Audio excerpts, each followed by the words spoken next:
Hi, I'm Nisha, and today we are going to discuss how to organize Chapter 4 in your thesis. Chapter 4 is one of the most important chapters in your thesis. Actually, it talks about your results, your analysis. Let's see how you organize your Chapter 4. Okay, now let's see one by one how you organize this Chapter 4. The chapter 4 need to be started from introduction. What you mention under this introduction? This introduction is the chapter 4 introduction. So there you mention what is the purpose of your research. It's like a recap. You have mentioned your purpose, you have mentioned your problem statement, objectives, everything in chapter 1. And here we are going to do a recapping. So we recap purpose of our research question and hypothesis briefly. Then we mention the major sections of this chapter. So those two things we put under introduction of chapter 4. Then the data collection. Under data collection, you need to mention all the information related to your data collection. Under the methodology, I hope you mention about how you plan for data collection.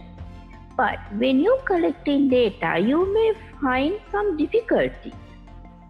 You have certain number that you intended to collect data, but at the end you could not be able to collect data from that amount of respondents. So you need to mention these kind of difficulties you face, what is the time frame, how you collect data, what has happened, those information under the topic data collection. Then data cleaning. Data cleaning is a very, very important action when you are going for data analysis. Now you have a database. You have collected data from respondent and now it is available with you. If you use this database as it is to analysis, then you may end up in getting some misleading information. These kind of problems are very common. We see all the past researchers tell there is no relationship between these two variables. But in our research, it shows there is a relationship between these two variables. And sometimes there are some obvious variables. We know definitely that variable is linked to the dependent variable, but our results show a different kind of finding. So these kind of misleading data or misleading findings may cause because data have not been cleaned properly. How we should clean our data? You should have clear observation, examination of your database.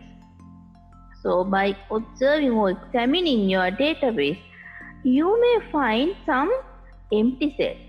You may find some incorrect answer. You may find some accuracy problem in the answer. You exactly know this person, the income level cannot be this much, but it is there. So there is accuracy problem.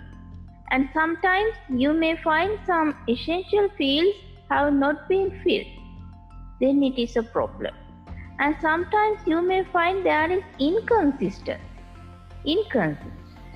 The person has mentioned his age as 10 years, but the marital state is divorce. So there is an inconsistency. So we need to clearly examine our database to clear data before it take for analysis. Otherwise, you will end up in some incorrect or unrealistic result. Then we are going to the results of data analysis. How you show those results in our chapter 4. We start from demographic characteristics. When you are collecting data, you all collect some demographic information from respondents, like age, like their gender, like their income. So those demographic information are there. So we can use one table to show all these demographic information. You can show qualitative variables in a frequencies or percentage-wise. Quantitative variables, you can use mean and standard deviation. So you can decide on that. So take a large table and include all the demographic findings that you have collected from your questionnaire. That would be much more professional than using separate pie chart for each and every questions based on demographic. So underneath of that table, you can explain what is present on this table. Then we are moving to factor analysis. Why we do this factor analysis? Factor analysis is a data reduction technique. What we do here is we estimate the variance between set of observed variables by set of unobserved variables called factor. We need to conduct this factor analysis separately for each construct. So under factor analysis, I will discuss how you show those factor analysis results. Now, when we discuss factor analysis, first we need to do reliability. I hope you have done this reliability for your pilot survey as well, to check your questionnaire and improve its reliability. Anyway, I'll show you how to do a reliability analysis using SPSS. Now I open a database. In this database, you can see there are so many items. So I'm going to check the reliability of these data.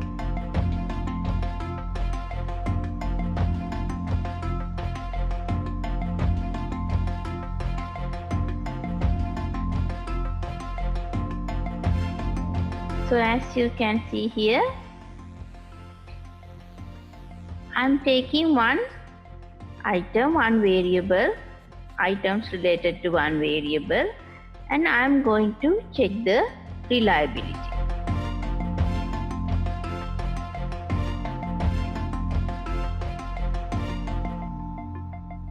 When you check reliability, you get this kind of result. In this result, we are checking the Combrage alpha value. You can see the Combrage alpha value is above 0.7. It is 0.843. If the Combrage alpha value is above 0.7, we can consider this variable, the items in this variable are reliable. However, if our Combrage alpha value is below 0.7, then we need to check other results. We come to the inter-item correlation matrix. In the inter-item correlation matrix, you check each item like you need to check whether the highest inter-item correlation value of any item is below 0.3. If any inter-item correlation highest value of any item is below 0.3, then we need to remove that item and check our reliability again. Then we come further down. Here you can see Combrage alpha if item deleted. Imagine we got Combrage alpha value as 0.6. Then we come to here and check if we remove any item, can we increase our Combrage alpha value? Our Combrage alpha value went down because that item does not have consistency with other items. That's why reliability level went down. So if we remove that item, we can increase the reliability level. So we consider whether there is any item we can remove from our questionnaire and improve the reliability of it. Now here we got Combrage alpha value as 0.84. Here all the Combrage alpha values, if we received, if any item removed, is below that level. So we are not going to remove any item. But just to show you, if any case, if you wanted to remove any item to increase your Combrage alpha value, you need to do it like this. You got the reliability value, remove this item and check the results. That's how you need to check the reliability. So this is about reliability analysis. Okay, so we have done our reliability analysis and now we are moving to our validity analysis. I'll show you how to check the validity of our database.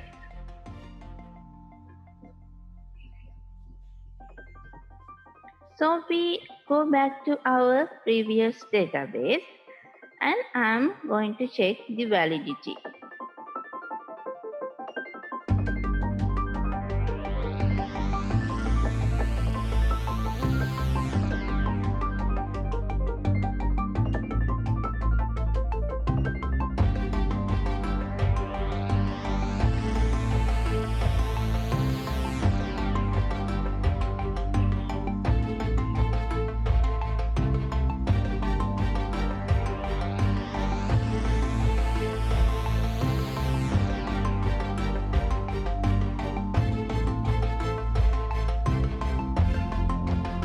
So here you can see KMO value.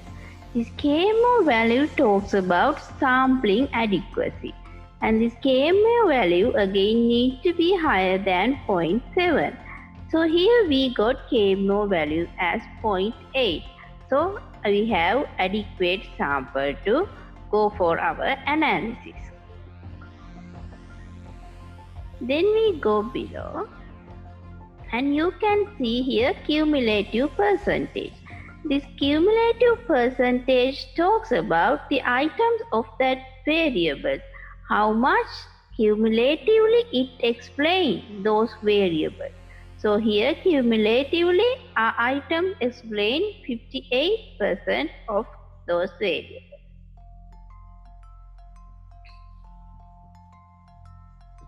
Then we come here, this rotated component matrix.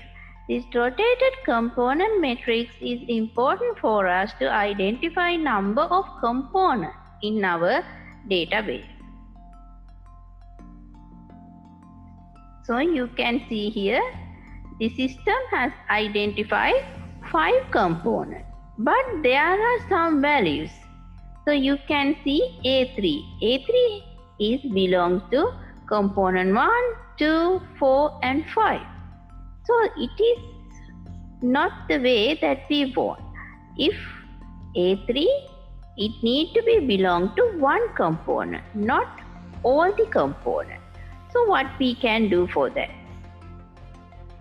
We go back to the factor analysis and we change this value and make it 30. Then let's check again.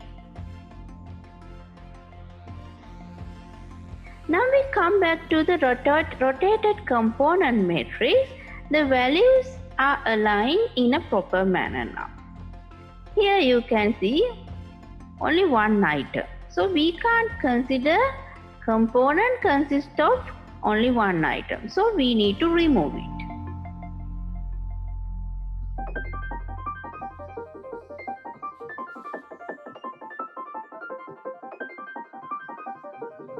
We remove it and check again.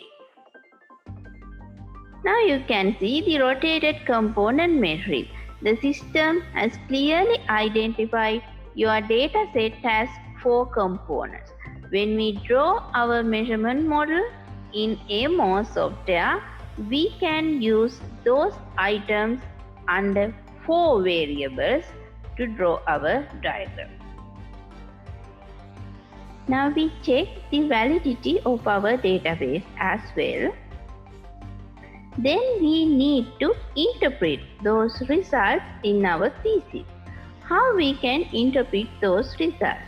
I can see some students include all the results that they got from SPSS analysis into your thesis, but that is not the correct way. You need to present your data or results in this kind of table. I'll show you how you can draw this table.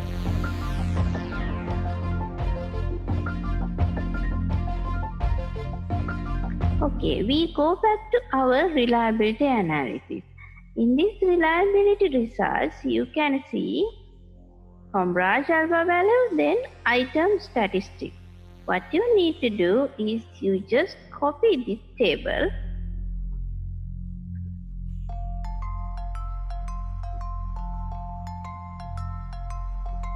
In this one, we have 6 items. So, I'm going to include 6 items here.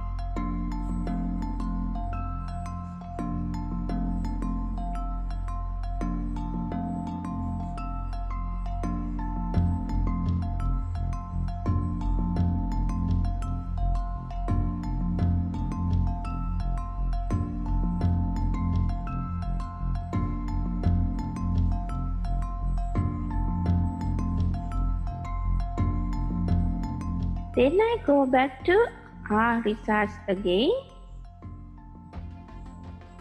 There you can see the inter-item correlation matrix.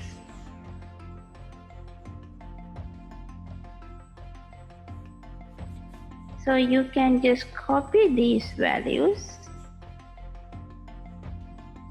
and put them here.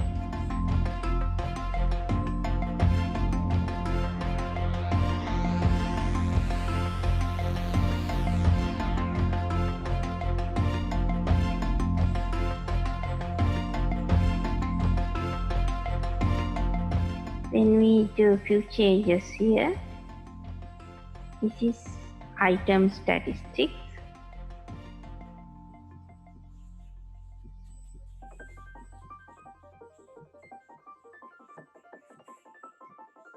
Descriptive statistics. Inter-item correlation.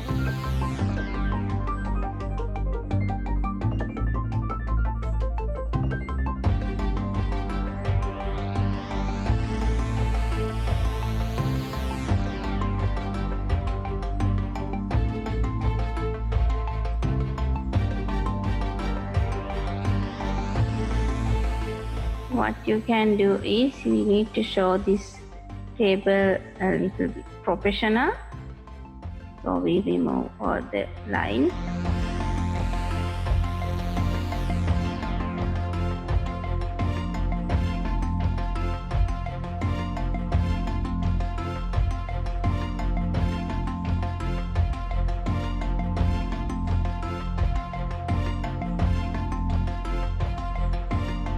Now your table is ready. You have descriptive statistics as well as inter-item correlation in one table.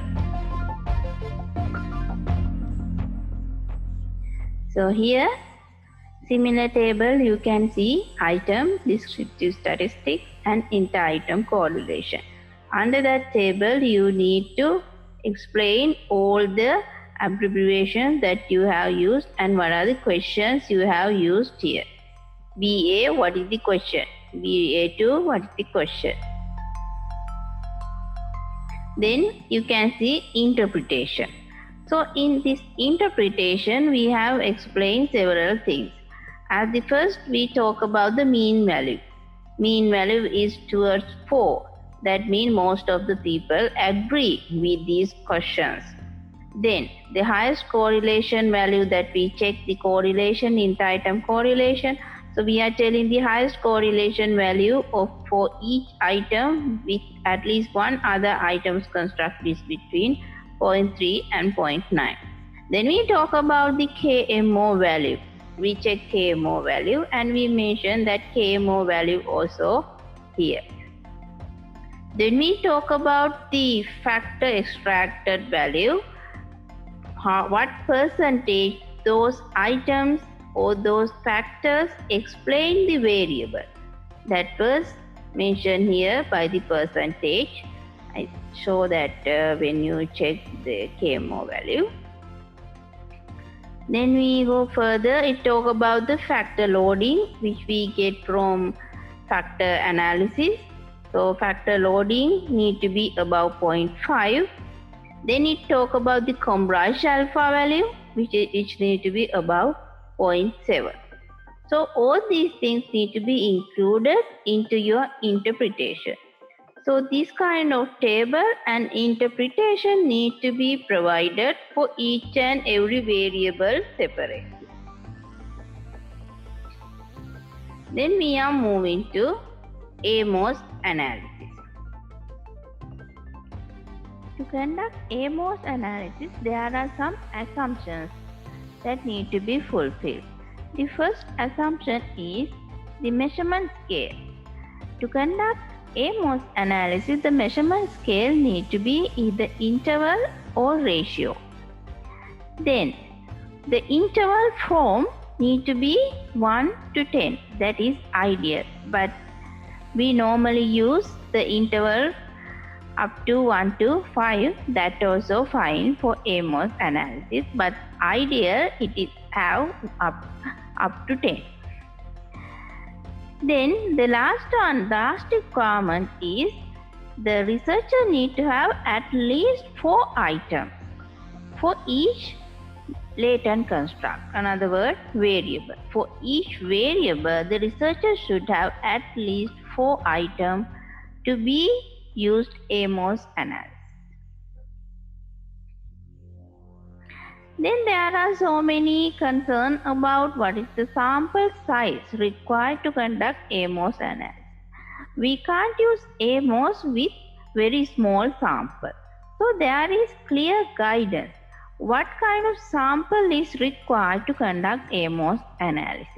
If you have 5 or less latent construct, you can have 100 samples and conduct your analysis using AMOS. But if you have 7, then it need to be 150 samples. 7 or less latent constructs. Some constructs have less than 3 items, then 300 samples. More than 7 latent constructs. Some constructs have less than 3 items, then 500 samples. So you need to think what kind of model you have, how many variables you have, how many items you have under each variable. Based on that, you need to know the sample size required for AMOS analysis. Now in the AMOS analysis, the first step is developing the measurement model. When we develop the measurement model, we need to draw the measurement model in AMOS. To draw this measurement model, we use that rotated component matrix that we found from SPSS factor analysis. Let's see how we do that. Here you can see the rotated component matrix that we received as a result of our factor analysis. There we can see 4 components, and the component 1 has 6 items, component 2 again 6 items, component 3 again 6 items, and component 4 has 4 items. Let's see how we draw this measurement model using AMOS. So I open this AMOS software, and the first thing I am doing is change this interface of this property. So it is portrait letter, and I change it to landscape A4. Apply, then we will get bigger space to draw our diagram. Then I am going to draw this one. So I took this item. 1, 2, 3, 4, 5. Our first component has 6 items, so I include 6 items. Second component 2, 3, 4, 5, 6. Third one also we have 6 items. Fourth one we have only 4 items. So you can place them anywhere that you want.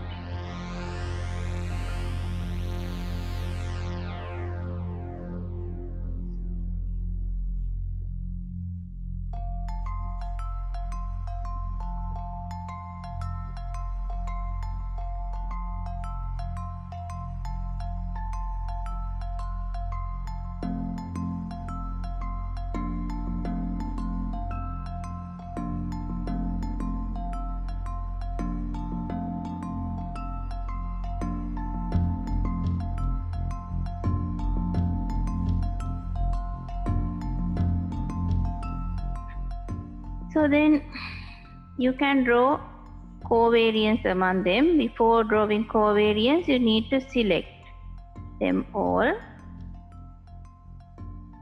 Draw covariance.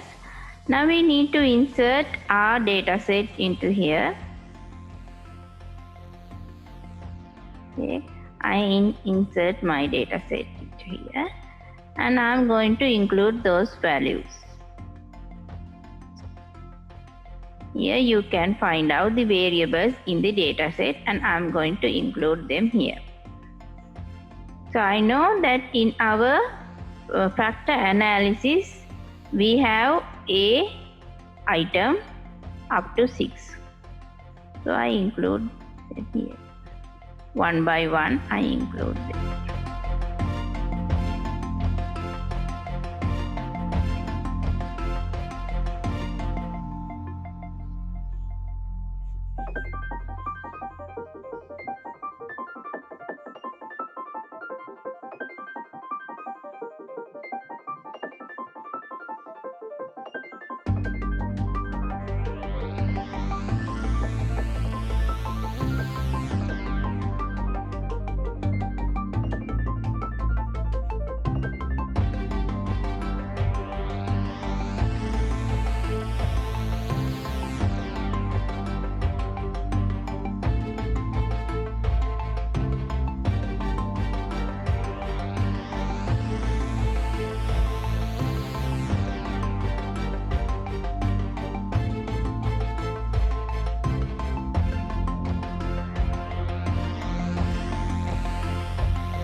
So by clicking this item,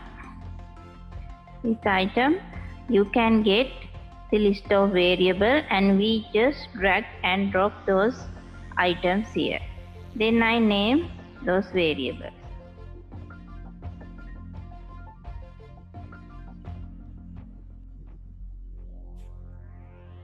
So I name them A,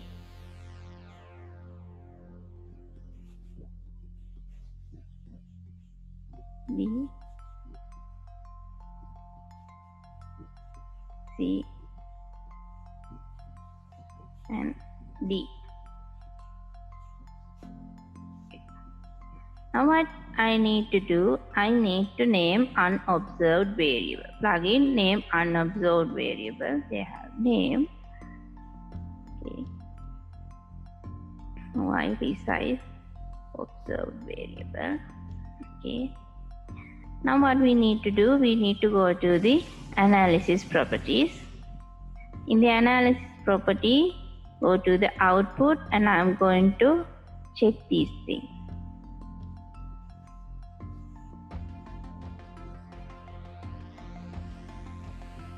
And I'm going to calculate. You need to save this.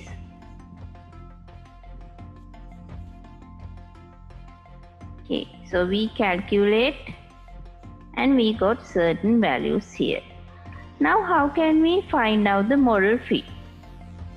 So you can easily view text here. View text.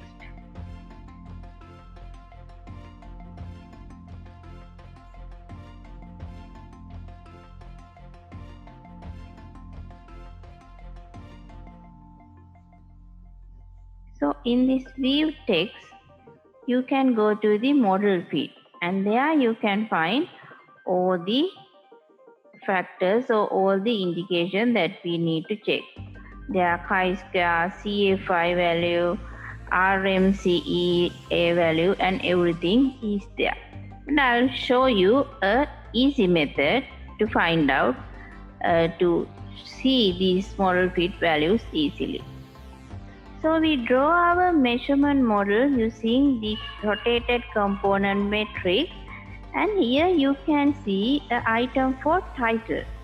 So what I am going to do, I copy these 3 items and paste them under title of AMOS graphic that we draw. Let's see how we do that.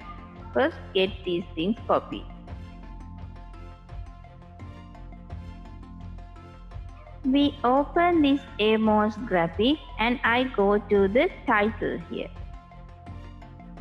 So you can paste here and copy and paste what you copied from the PowerPoint. So here I mentioned right align. Okay, now if you wanted to move it, you can move it anywhere you want. Okay. Now let's see. We are going to calculate the estimate and see the estimate. Now you can easily see the chi-square value, CA5 value, and RMCEA value here.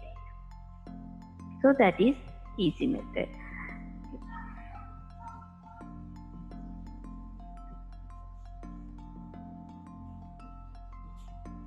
So we draw our measurement model. What is the next step is validating the measurement model. What we need to do as the first to validate this measurement model is removing low factor loading. So here you can see for newly developed item, the factor loading for an item should be 0.5 or higher. Or for an already established item, the factor loading for an item should be 0.6 or higher. Let's see whether we have less or low factor loading. Now in this model, let's see. Here you can see 0.48. So we are going to remove that 0.48. C5.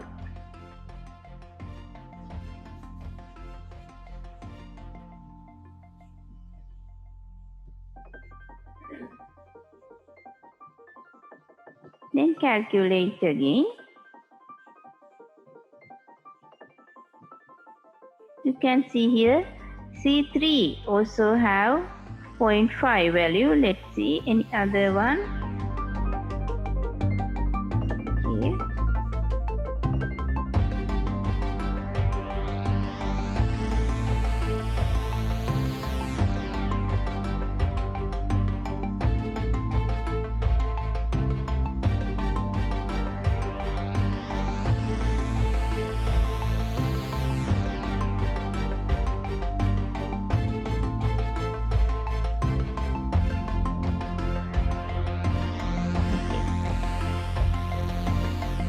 Now you can easily see your validation measures as well here. So we have completed our first step, because if there are low factor loading, it will be a problem in our regression analysis. We will get some unrealistic results as a result of that. Then the next step of the validating of our measurement model is checking the validity. There we need to check convergent validity, that is average variance extract that we need to calculate.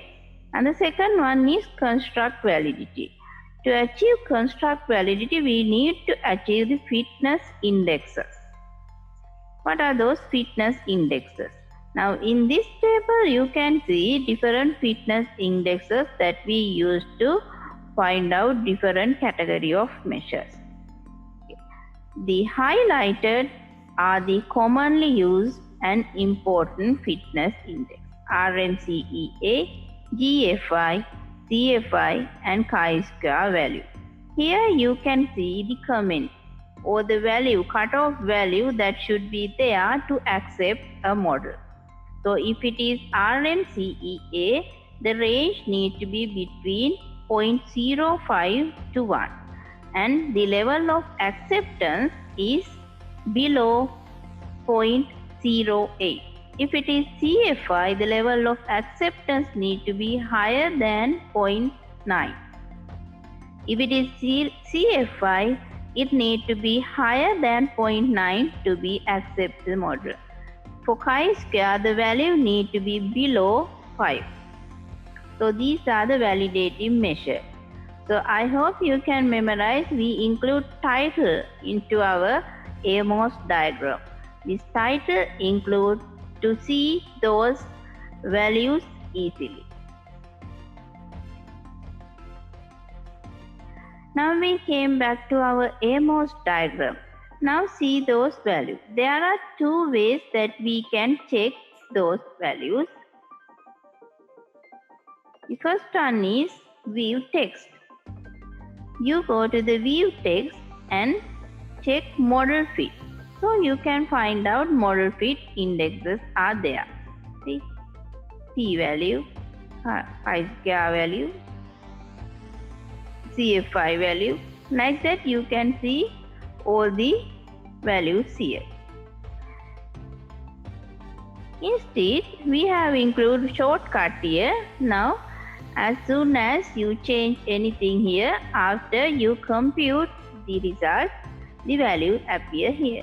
Now see whether our values are okay, whether they meet the required level. Chi-square value need to be below 5. Okay, we are there. CFI value need to be higher than 0.9. Okay. RMCEA value need to be less than 0.08. So we are in there. Our model is accepted. So easily we got accept this model without any other changes. We just remove the low factor loading items. Then we need to think what will happen if we do not achieve those fitness indexes by just removing low factor loading. Then we need to go to the next step of our validation process. Let's see what is this next step. As the next step of validating our measurement model, we need to check the discriminant validity. In the discriminant validity, we check the modification indices of our model. Let's see how we check this modification indices and delete the redundant item. To show you this modification index, I use a different model that we draw based on that rotated component matrix.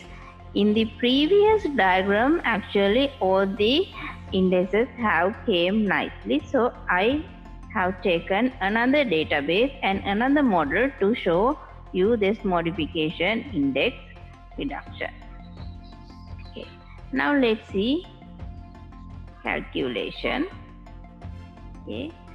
So I calculate. Now you can see chi-square value, CFI and RMCEA values are not meet the required level. They have not meet the required level. What you need to do if you find this kind of situation, you need to go to the next step of validation process. So at the first, we remove all the low covariances. So there are some less covariances you can see here. Okay. Then we need to do is go to our modification indices. So you go to the view text. See here the modification index. In this modification index, you need to find this MI value. We are going to link or merge items which are having MI value higher than 15. Now let's see the highest value. So you can see very high value here between E12 and E13. We can link the items only related to one component. We can't link item belongs to two different components. So if you are going to link two items, these two items need to be belong to one component. Now we can see very high value 2 to 6 value E12 and E13, E8, E9, there is very higher value. So let's see the highest value. So we are doing merging only one per type. Okay. Between E12 and E13, error 12 and error 13.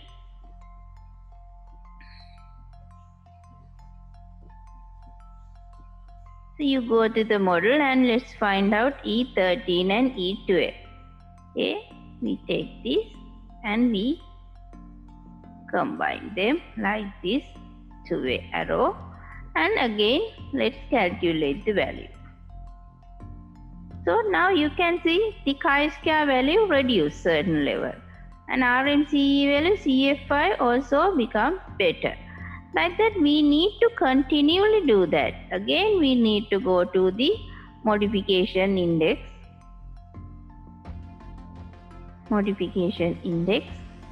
And check the value, highest value. Now you can see highest value E4 and E5. Let's go back to our model.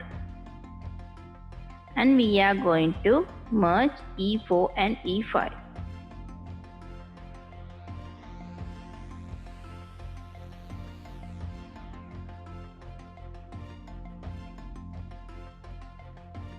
Now again calculate the value. So you can see the figures become much better. Like that, one by one you need to check the MI value and link those items related to one variable. You can't combine between two variables here. Like that you can't combine. So items need to belong to one variable and you can combine them after checking MI value. Like that we do this combination one by one and check our modification indexes. So that is the second step that we need to do to achieve modification index. But imagine you have done all these mergers and still your modification index is not reached to the ultimate level. Then we have third level. Third level is the correlation value. Again we go to the view text.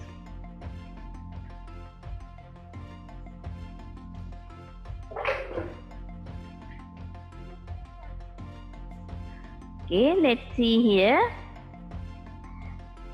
We go to the estimates, underestimates, matrices.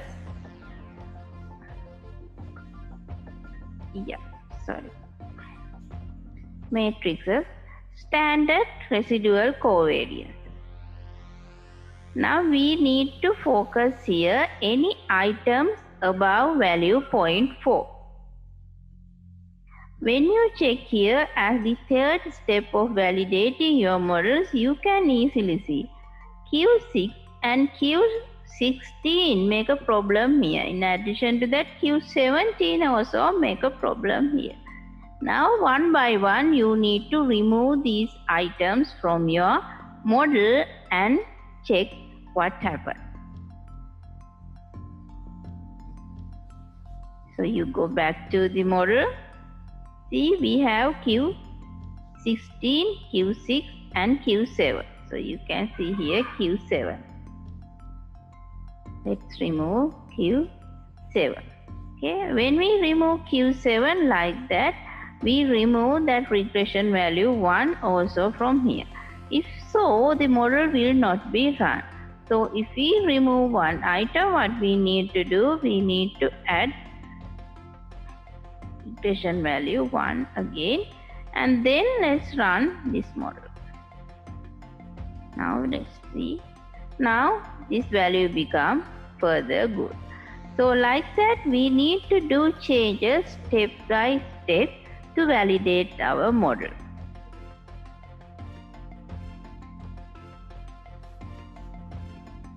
So there we discuss three steps to validate our model. The first one is identify low factor loading items and remove them from the model and check our modification indices. The second one is again check those fitness indexes, and what we need to do, we need to identify modification indices. All the modification indexes above 15 we have right to remove. So one by one we make them pair and test our modification indexes. At the third step, what you need to do, you need to find out correlations between those items and remove correlations which are having above 0.4. So these three steps you can follow to validate your measurement model in AMOS.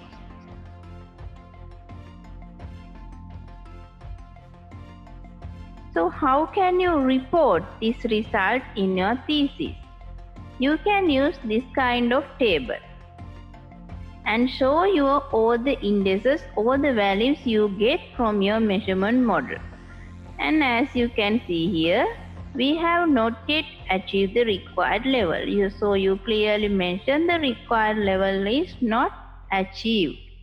Then what you need to mention, in order to increase the model fit, we remove this item, we match this item, we check correlation and remove this item. All this information should be mentioned here before you go to the finalized result of your measurement model. Then after finalizing your result, you can show it like that. You can get a screenshot of your AMOS graphic and show it in your thesis. In addition to that, you need to show the absolute fit, incremental fit and parsimonious fit that you achieved. So you achieved required level here, so that table also need to be present in your thesis. So there you tell that you achieved the model fit.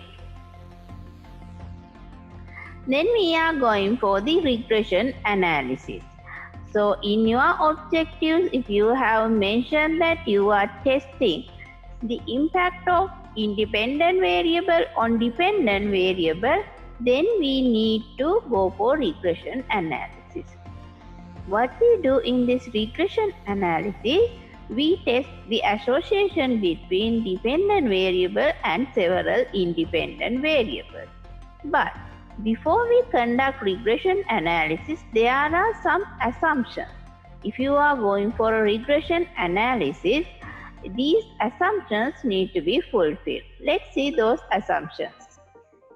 The first assumption is in relation to the linearity. So your relationship between dependent and independent variable relationship need to be linear. To find out this linear relationship, you can use scatter plot. So in this picture, you can see scatter plot which does not show any linear relationship.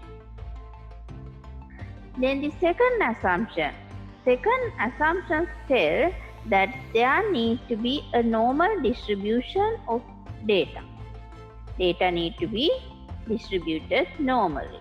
So that can be tested using histogram very easily. Then the third assumption, that there are no multicollinearity between your variables. Multicollinearity means variables are highly correlated with each other. So when you are testing correlation and you get higher correlation value above 0.85, then you know there is multicollinearity issue. So before going for regression analysis, you need to ensure that there is no that issue, multicollinearity issue is not there. To test this multicollinearity issue, you can use correlation matrix, tolerance as well as VIF value. Then we are going to draw our structural model. So in relation to our example, this is the conceptual framework. So we are going to draw this conceptual framework using AMOS.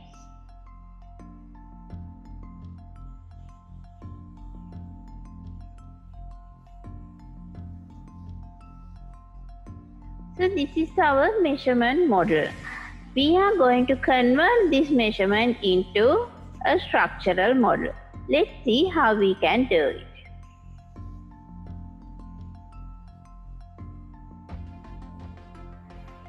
So we are going to remove these covariances.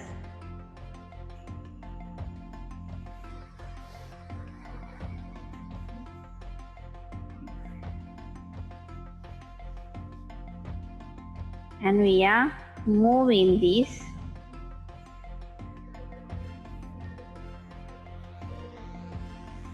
as you can see in the conceptual framework, the variable C is a mediator.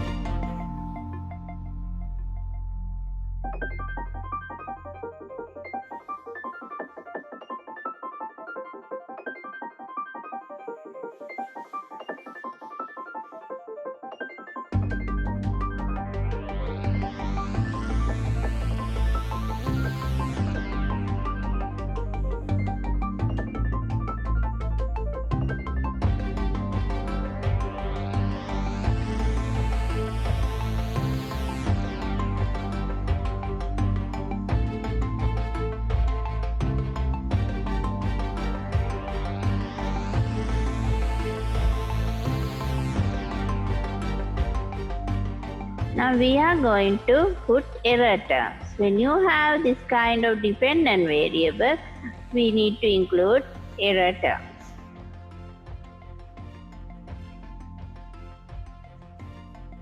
Let's name them. Okay. Now we insert error terms, name them, and we draw a structural model.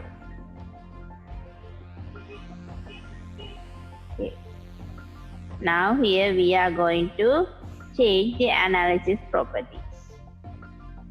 Estimate means and intercepts. We go to the output, covariance, multiple correlations, and these are already checked. So you can go for bootstrap as well when you are checking the indirect relationship. Now in this model also we need to go for bootstrap, because there is a mediator and there is indirect relationship, while there are direct relationship. To find out whether this mediator is a full mediator or partial mediator, you need to go for this bootstrap. Let's discuss that later. Okay.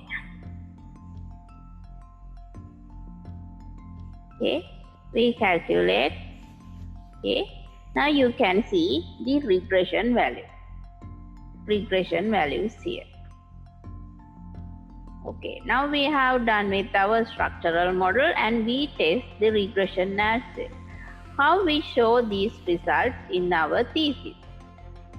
So you can take a screenshot of this picture and put that into your thesis. That is one way. In addition to that, you need to insert tables showing the relevant values. Let's see what are those values.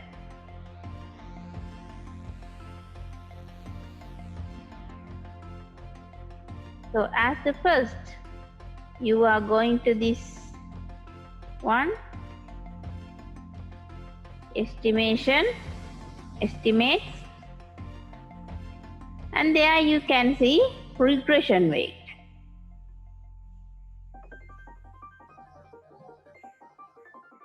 and there are standard regression weights as well. So we are first going to this one, standardized regression weight.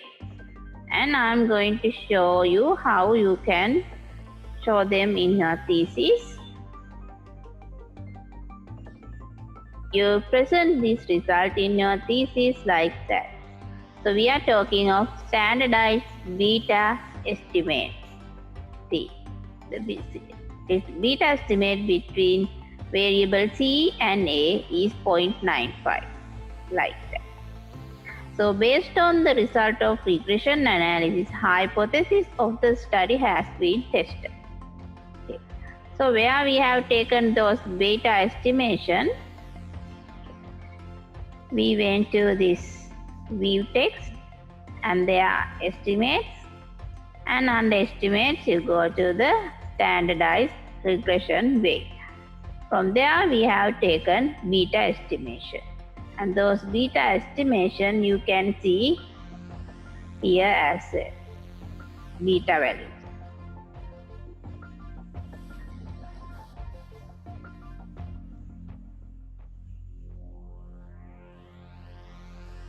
Same beta values that you can see here are included there under standardized estimate. Then we need to go for hypothesis testing. After you show this result, standardized regression weight, then we are going for hypothesis testing.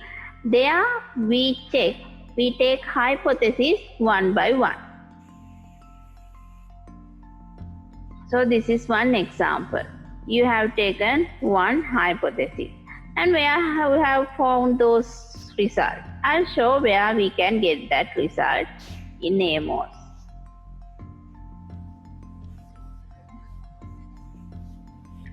So in AMOS, you go to the view text, estimate, and see. Here you can get all these values. So P value is here. So easily you can see whether these relationships are significant or not. And one by one, you can take these relationships and explain them in your thesis.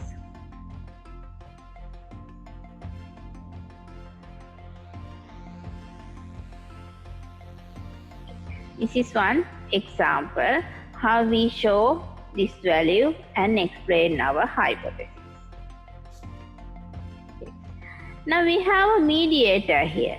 How we test this mediator effect? You can see mediator. C is the mediator.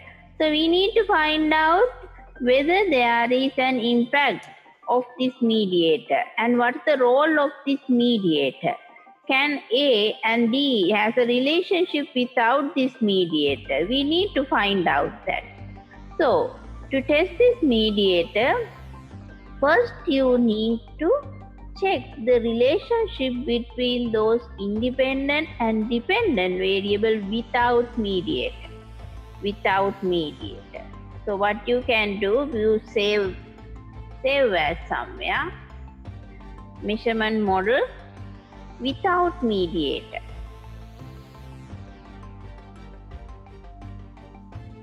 You save it without mediator, and you can remove the mediator from here. So we remove it.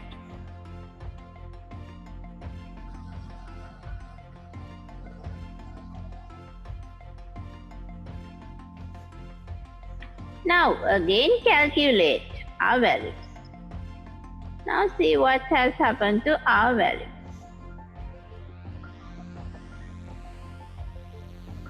So you go to estimate and check. See, the relationship between D and A not significant. Relationship between D and B significant. So we check the same result when there is a mediator.